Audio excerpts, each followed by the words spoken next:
maisha. Shetani anavyojua kujigeuza kama malaika yule wa nuru, ajigeuza mekuwa rangi nyingi, ajiingiza kwa siri kanisani.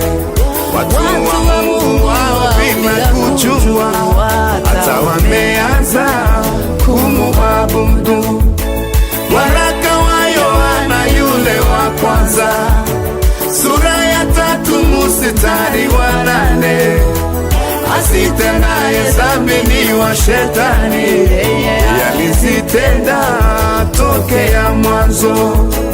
Tunao watu wengi makanisani, kutenda dhambi kwao sio tishio, wakikutana pamoja kuabudu. Swali